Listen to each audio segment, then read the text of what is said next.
Hello everyone, welcome back. Today I'm going to be drawing and painting Isabelle from Animal Crossing New Leaf, and soon Animal Crossing New Horizons.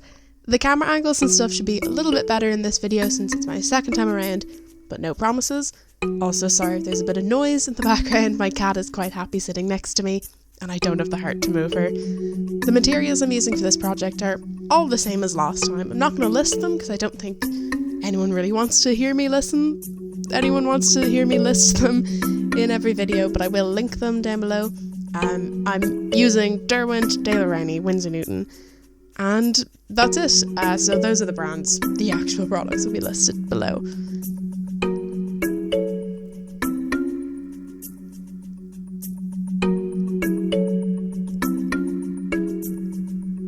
So you can see here, I'm just drawing the outline first.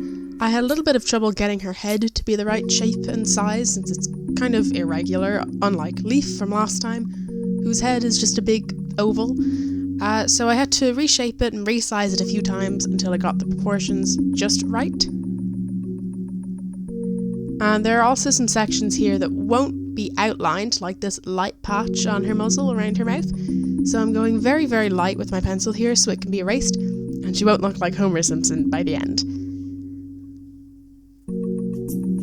Now her eyes are going to look very weird before I paint them in. The way she's been designed kind of combines her eyelids and her actual eyes to make a kind of weird shape.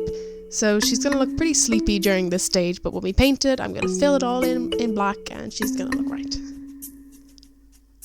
Now moving on to her body, and for some reason I decided to start with the arm, which we'll see was a mistake in just a moment.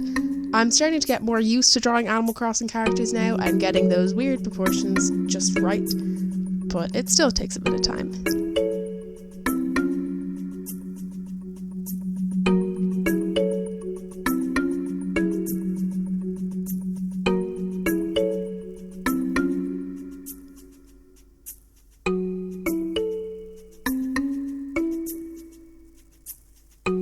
Just moving on to the details on her vest now.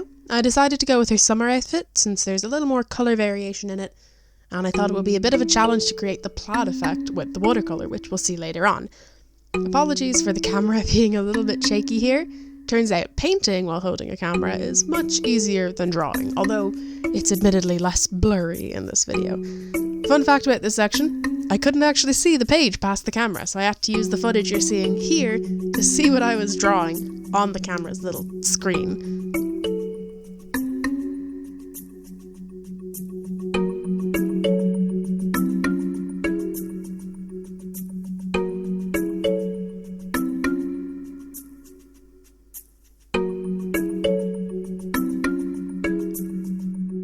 Also, another little fun fact, I guess, is that the footage you're seeing here is real time. It's, I haven't sped it up at all, whereas the rest of the video is 10 times as fast. So this is how long it actually takes to draw her. I don't just go at that Speedy Gonzales speed. You can see me kind of working out those proportions now.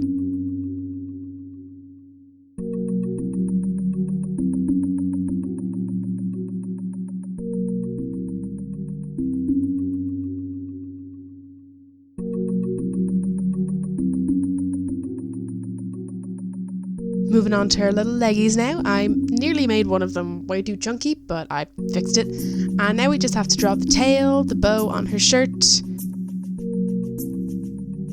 Gonna fix up that arm. And I'm gonna start to kind of gently erase all of our pencil marks so that they're not really dark under the paint, but I still know where to fill in and where to outline. So I'm getting started with some of that China white, first of all, wherever we need it, so it's not just muddy from all the other colours. So that's going to go on her muzzle, her shirt, her little tooth, the buttons, and the reflections in her eyes. I realised around this point that her muzzle isn't a perfect white, so I've mixed in a sort of a mustardy colour to make it more of a pale version of the rest of her fur. And I'm using this mix on the tip of her tail too. I'm also adding some grey shading on her sleeves, her shirt collar, and her buttons.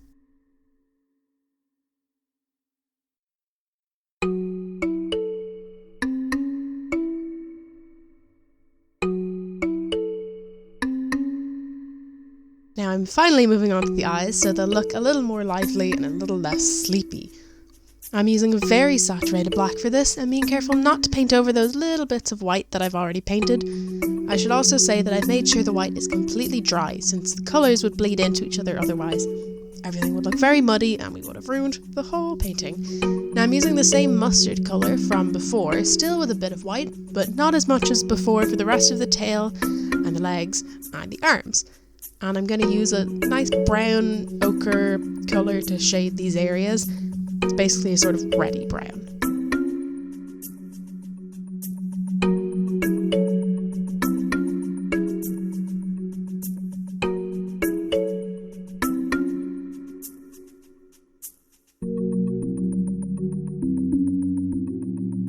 Now I'm going to move on to the vest, and I'm using this lovely dark teal colour to fill in the collar and the area where the buttons go and the pockets. I'm going to use a more saturated version of that colour for shading. I figured now would be a good time to ask, actually, would people prefer a wider camera angle like this, where you can see the paints and the pencil and stuff, or a tighter angle so that you can see what I'm doing a little more clearly? Let me know below. I don't know, sending me a message would be weird, so I guess comments is the best way to do it. And I'm genuinely saying that so that I can do whatever people will enjoy the most. I'm not trying to fish for comments. I'd say at this stage of me making videos, nobody's going to leave one anyway. But I figured it would be worth a shot. Now I'm using a mix of white and bright green to paint the rest of the jumper vest thingy that she's wearing. For the plaid pattern, I'm using a mix of white and this sort of army green to paint some horizontal stripes, making sure they match the fold of the vest, and then I've used the same colour to make vertical stripes. Then, wherever those stripes meet, I'm using a more saturated version, so less white, to paint in those little squares.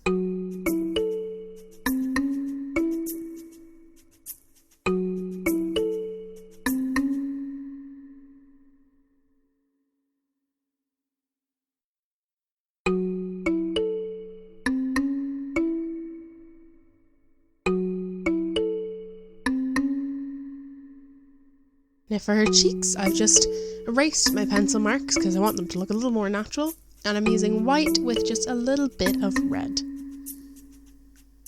And I'm obviously using some red here to paint the little thingy around her hair slash fur slash whatever that is, and her little bow and the inside of her mouth. I'm using the same black as the eyes, but with a little white mixed in for the nose. I've added a little highlight of the top.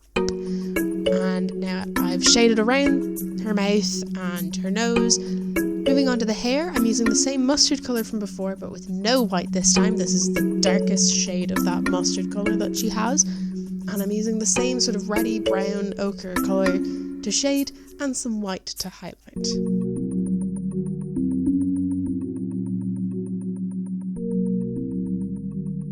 Sorry if she goes a little bit out of frame here. This is just me turning the page so I can see it better and then forgetting to leave it in shot.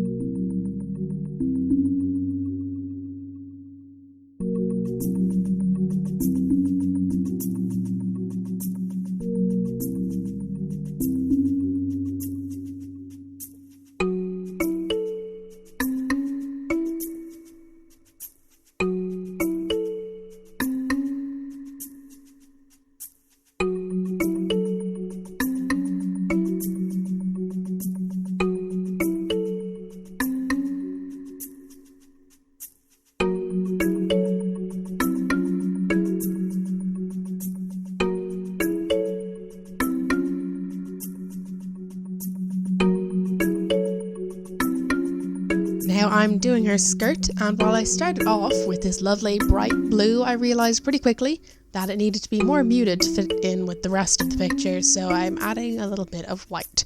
And I'm just using the rest of that blue without the white to add some shading.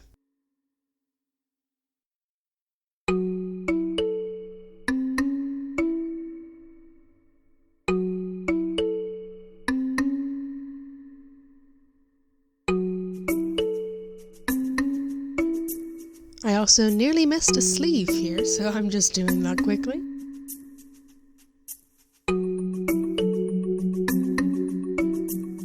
Just fixing up the rest of her hair here. This is the same colour as the arms, legs and tail, and we'll be using it for her face in a moment too. By the way, if anyone wants me to explain what I'm doing in any more detail, please don't be afraid to ask. I'll get back to you as soon as I can, and I'll try to be a little more detailed if that's what people would like in future.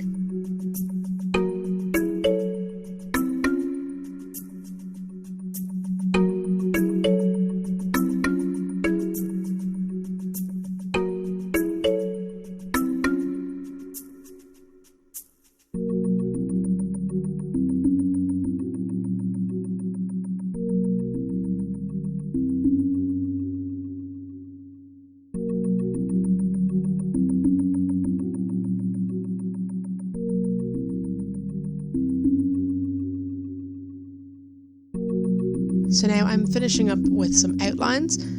I've just did the outline on the mouth now. I'm going to finish up the hair, then I'm going to do the rest of the outlines. Just like last time, I'll be using more saturated versions of the colours to outline, while making sure to keep my brush good and wet so that it looks nice and smooth.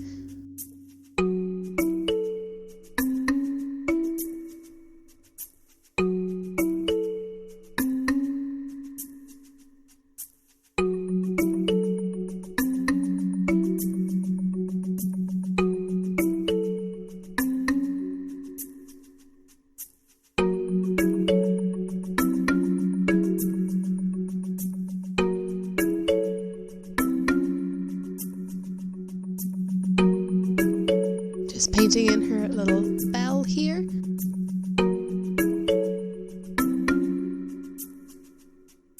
And now I'm getting going on the outlines. So once I finish these, I'm just going to add a nice little watery shadow down below. And then we'll be done. So thank you very much for watching. I hope everyone enjoyed this one. I've already done a video of me painting Leaf, so go and check that out if you enjoyed this. Next week, I'll be painting Margie, my absolute favourite villager. She doesn't have as much detail in her character design as Isabelle and Leaf do, so the video will be a little bit shorter. I think it's running at about 10 minutes. If there are any other characters you'd like me to paint, don't be afraid to let me know, and I'll leave my email below if anyone's interested in getting a commission of their Animal Crossing mare for themselves or as a present for somebody else. I will only be keeping commissions open till September though, because I have to go back to college and I probably won't have time anymore, so for anyone who's watching this in September, please wait till next summer or winter. I'll probably open them up again. Anyways, again, thank you all for watching. You're all magical. Goodbye.